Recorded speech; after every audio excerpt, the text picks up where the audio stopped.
reps, sets, and tempo. What the hell are all these numbers about up here? Got your 3 sets, 6 to 10 reps, 3, 0, 2, 1 tempo. A whole lot of numbers and not enough of an explanation. We're going to talk about, do you need to stay within the set ranges, the rep ranges, and do you need to stick to the tempo? They're very, very important topics to cover. And also what actually classifies as a set, as a rep.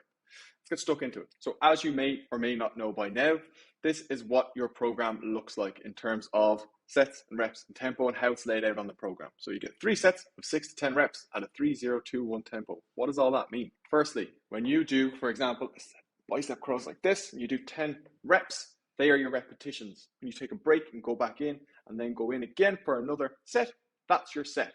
So the reps are the amount or the number you do within a given set.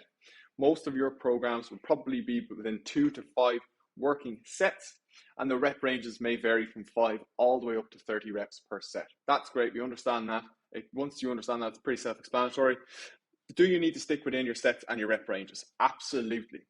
The amount of sets that we have given you is specific to you. We want to know how much volume you are lifting over time. So that's your weight, your sets, multiplied by your reps altogether, because when that is progressing over time, you are getting stronger. So don't just decide, okay, I'm feeling extra good today, I'm going to do an extra 2 sets on top of this. That's not what we want. We want to have this standardized, and we want to make sure you know what you're doing each and every week. Now, do you have to stick within the rep ranges? Yes, absolutely, because how you're going to understand how much weight you need to use per set will be dictated by the amount of reps you can get done. So if you are doing a bicep curl and you pick up the 20 kilo dumbbells and you do 1 rep, you're like, holy shit, that was heavy, I can only do 3 reps. The weight's too heavy because you didn't drop within your 6 to 10 rep range. That means you drop back down to the 10s, you go back in, do your bicep curls, and as you approach that 10 rep mark, you're like, okay, that's pretty damn difficult. You know you've picked the right weight. Now, that's sorted. Let's get stuck into tempo. What is tempo? Tempo is the speed at which you perform each and every rep.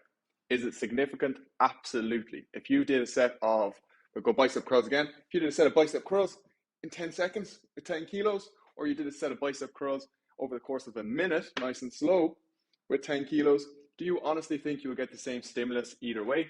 Absolutely not. Does that mean you have to go really, really, really slow?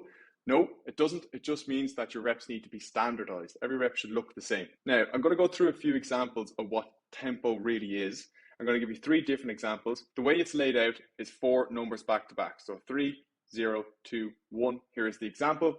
The first number of the tempo is your eccentric portion of the lift, or the negative portion of the lift, or where you, in the case of barbell and dumbbells, where you're resisting gravity.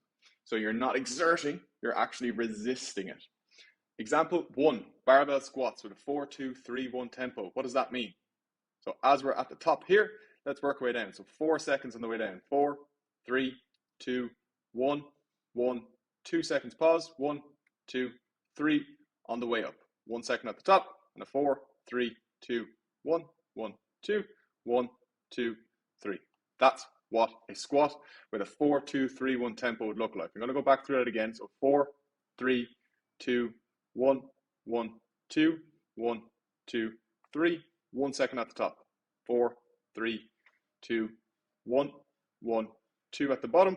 1, 2, 3 on the way up. Second exercise is a barbell row. Now remember, the first portion of this is the eccentric, so resisting gravity. So it's a 3, 2, 1, 1 second at the bottom. 1, 2, 3 on the way up, and a 2 second pause. A 1, 2, 3, 1, 1, 2, 3, 1, 2, 1, 2, 3.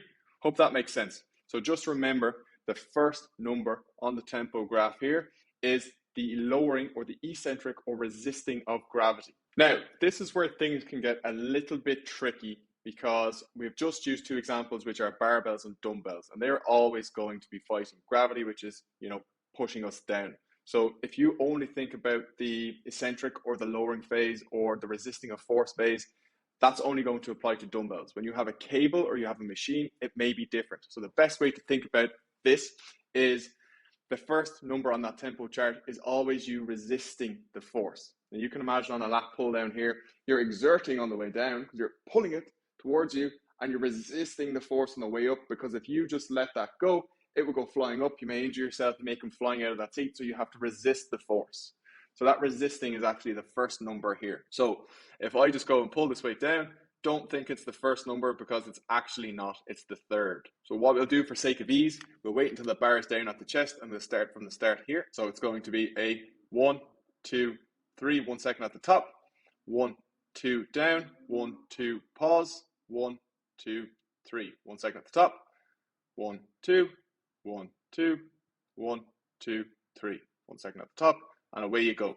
So I hope that makes sense. Now this will never be clear from the get-go.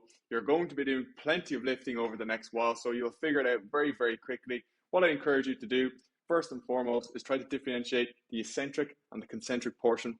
One is the exerting, so that's the concentric. It's where you're fighting gravity, you're fighting against that weight. And the opposite is the negative, or the eccentric portion of the lift, which is resisting against that force, so you don't come flying out of the machine. Hope that makes sense. If you have any questions or queries about this, please feel free to drop me or another member of the team a message, and we're going to get back to you right away. Chat to you soon.